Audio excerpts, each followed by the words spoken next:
Bismillahirrahmanirrahim. Assalamualaikum warahmatullahi wabarakatuh. Perkenalkan, nama saya Novidayanti M, Program Studi Pendidikan Guru Madrasah Ibtidaiyah, kelas B semester 4, IAIN Kendari. Nah, dalam kesempatan kali ini, saya akan mempresentasikan mengenai pengawasan. Untuk mengefisienkan waktu, kita langsung saja masuk pada materi. Adapun pokok pembahasan kita pada hari ini ada 9, yaitu yang pertama, pengertian pengawasan. Yang kedua, pengertian pengawasan menurut para ahli. Yang ketiga, makna pengawasan. Yang keempat, jenis-jenis pengawasan. Yang kelima, tujuan pengawasan. Yang keenam, manfaat pengawasan. Yang ketujuh, fungsi pengawasan.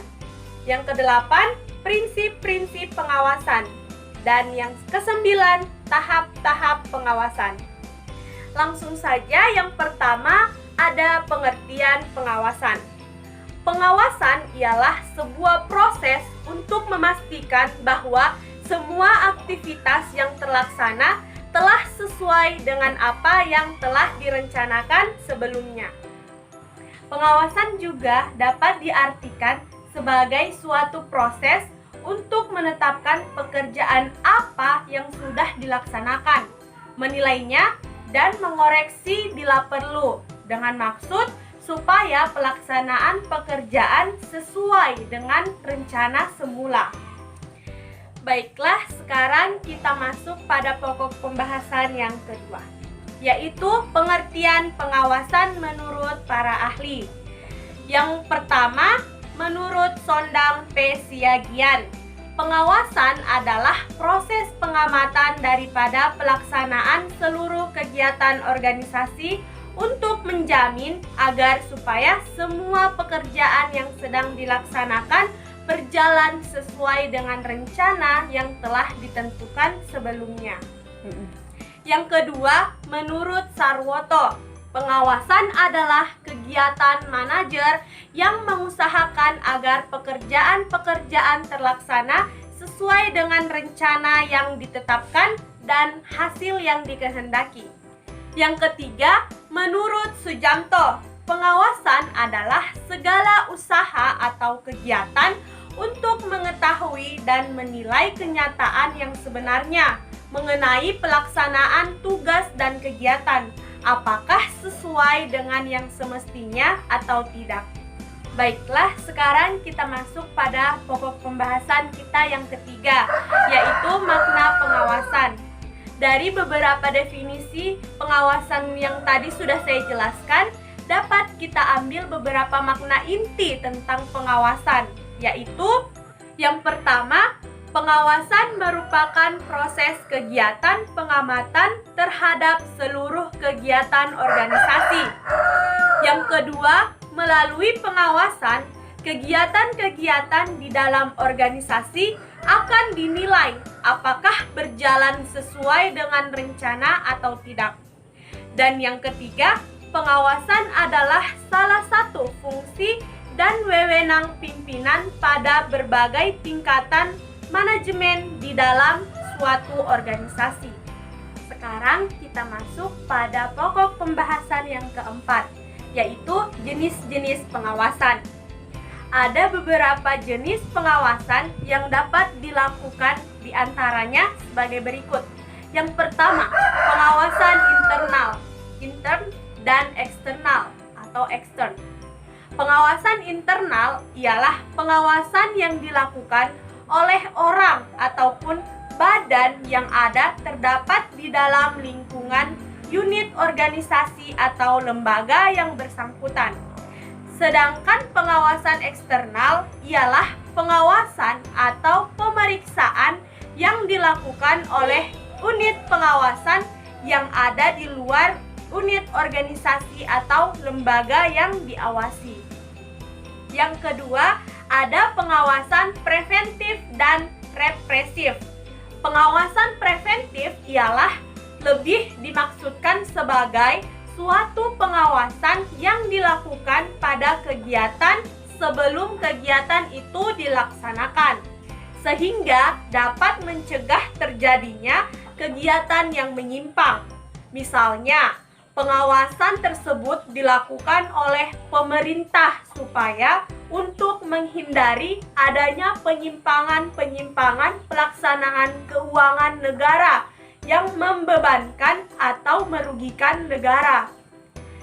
Sedangkan pengawasan represif ialah suatu pengawasan yang dilakukan terhadap suatu kegiatan setelah kegiatan tersebut sudah dilaksanakan atau dilakukan.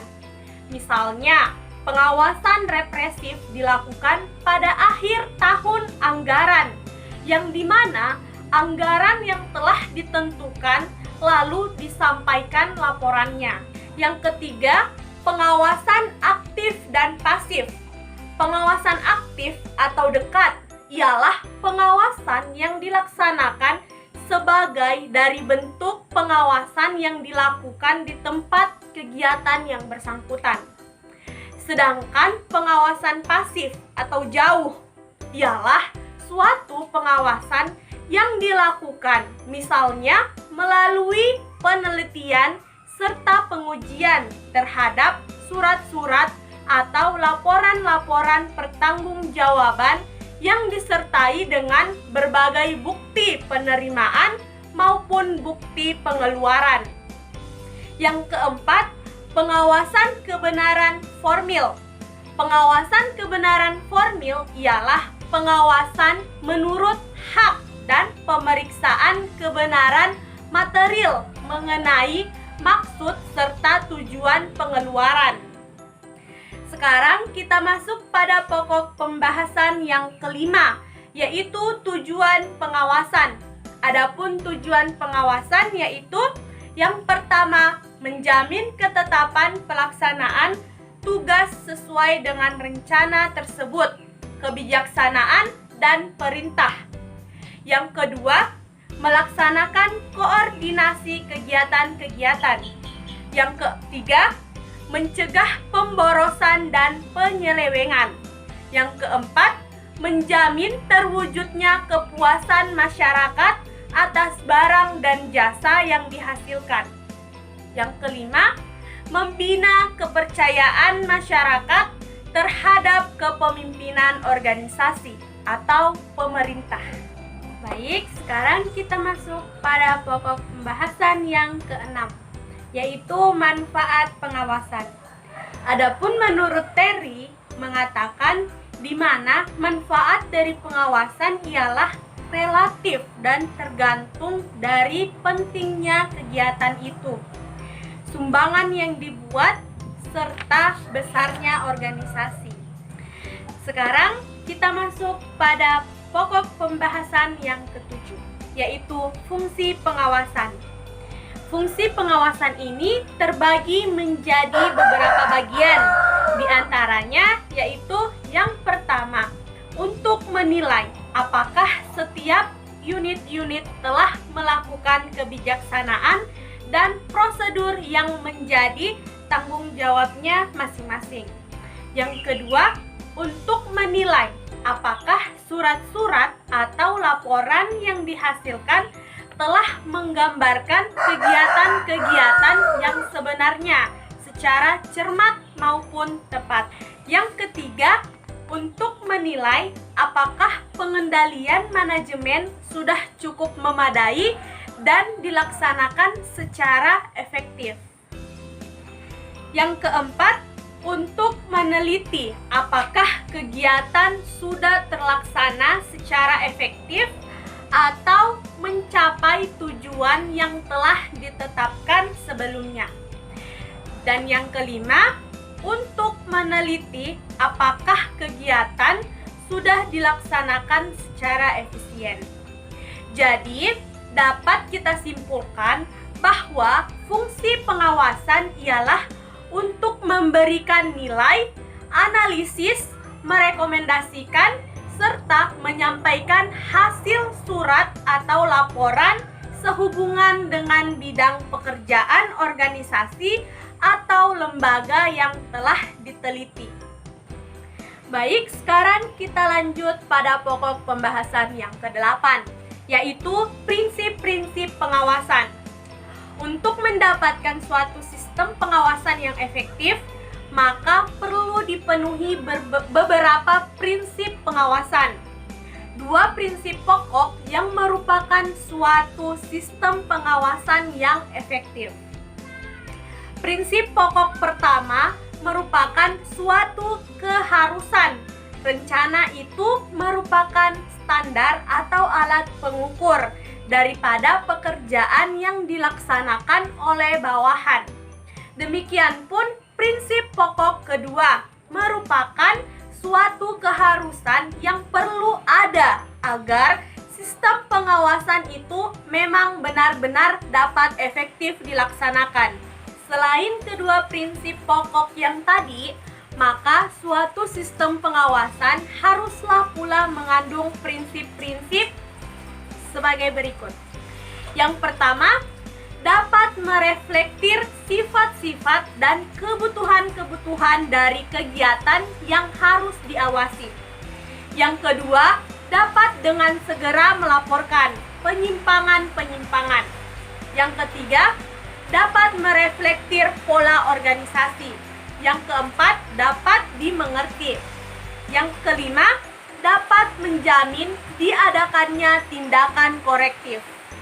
Sekarang kita masuk pada pokok pembahasan yang terakhir atau yang ke-9, yaitu tahap-tahap pengawasan. Tahap-tahap pelaksanaan pengawasan tersebut adalah sebagai berikut. Yang pertama, menetapkan standar atau dasar untuk pengawasan. Yang kedua, meneliti hasil yang dicapai. Yang ketiga, membandingkan pelaksanaan dengan standar dan menetapkan perbedaannya bila mana ada perbedaan. Kemudian yang keempat, memperbaiki penyimpanan dengan tindakan-tindakan korektif. Jadi, itulah tadi yang dapat saya jelaskan mengenai pengawasan. Semoga apa yang saya jelaskan dapat bermanfaat bagi kita semua. Adapun lebih dan kurangnya mohon dimaafkan. Saya akhiri dengan ucapan wabillahi taufiq wal hidayah. Wassalamualaikum warahmatullahi wabarakatuh.